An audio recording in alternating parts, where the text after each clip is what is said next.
یہ بہت ماہر کوپیما تھی۔ یہ اپنے شوہر رولف بے کے ساتھ K2 سر کرنے آئی تھی اور ان کی شادی کو صرف 1 ماہ ہوا تھا۔ اس کا شوہر رولف بے اس وقت K2 کے ایک ایسے حصے سے گزر رہا تھا جہاں برف کے بڑے بڑے پہاڑ بنے ہوئے تھے اور یہ جگہ انتہائی خطرناک ہوتی ہے کیونکہ یہاں سے برف پگھل کر اکثر نیچے گرتی رہتی ہے۔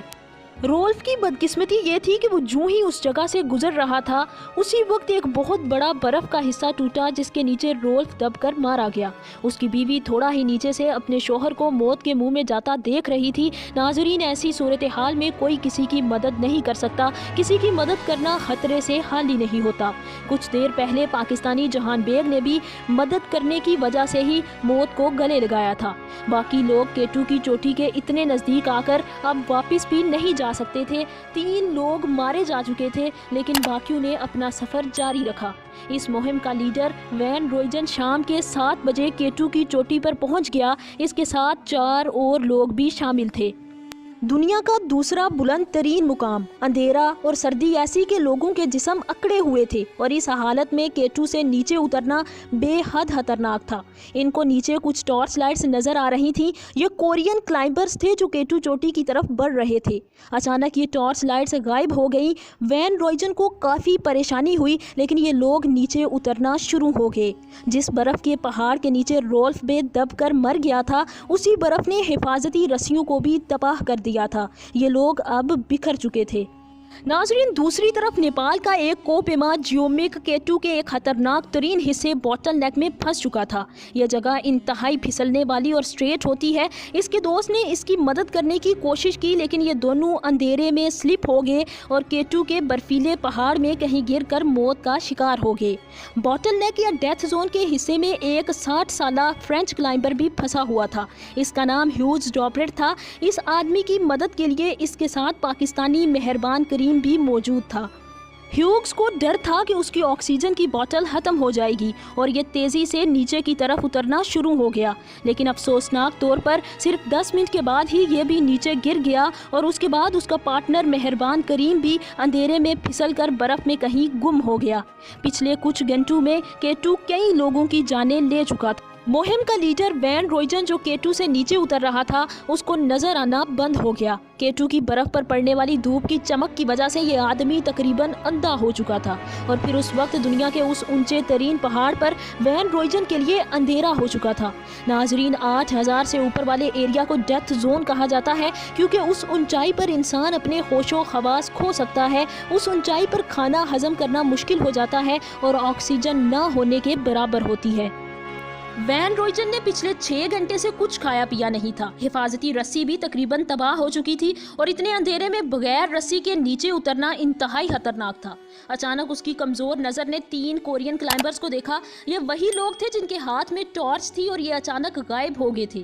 یہ لوگ حفاظتی رسی کے اندر پھنسے ہوئے تھے اور اگر وین ان کی رسی کاٹ دیتا تو یہ لوگ نیچے گر سکتے تھے۔ وین ان کی مدد کرنے کے قابل بھی نہیں تھا۔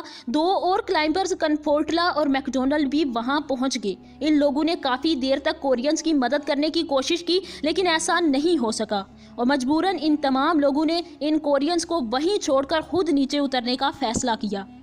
لیکن ناظرین، پھر حیرت انگیز طور پر میکڈونلڈ جس کا تعلق آئرلینڈ سے تھا پھر سے اوپر K2 کی طرف چڑھنا شروع ہو گیا۔ اس نے ایسا کیوں کیا کوئی آج تک یہ نہیں جان سکا۔ یہ اوپر کی طرف چڑھ ہی رہا تھا کہ افسوسناک طور پر ایک برفانی طوفان آیا جو میکڈونلڈ اور ان 3 رسیوں میں پھنسے ہوئے کورینز کو اپنے ساتھ بہا کر لے گیا۔ ان کی لاشوں کا بھی پتہ نہیں چلایا جا سکا۔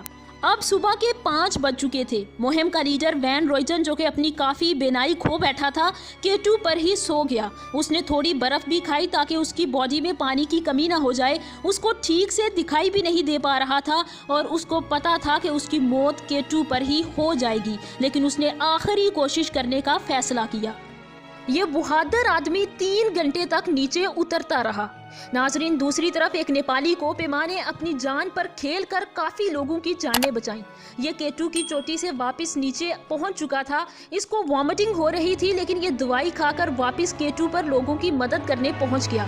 اس نے اچارین کلائمبرز کنفورٹلا کو نیچے اتارنے میں مدد کی۔ کنفورٹلا کی انگلیاں سردی کی وجہ سے کام نہیں کر رہی تھیں۔ نیپالی کوپیما پیمبا جو کہ مدد کرنے کے لیے واپس اوپر گیا تھا اسے وہاں مہم کا لیڈر وین روئجن بھی مل گیا۔ اور پیمبا نے روئجن کو بھی نیچے اترنے میں مدد کی۔ ناظرین، اس وقت تک پاکستان آرمی کا ہیلی کاپٹر زخمی کلائمبرز کو ریسکیو کرنے کے لیے K2 پر پہنچ چکے تھے۔ ریسکیو آپریشن انتہائی خطرناک تھا، لیکن پاکستان آرمی نے اپنی جان پر کھیل کر سروائیورز کو اسکردو کے ہاسپٹل میں شفٹ کیا۔ K2 پر 11 لوگوں کی جانیں جا چکی تھیں اور کئی لوگ شدید زخمی تھے۔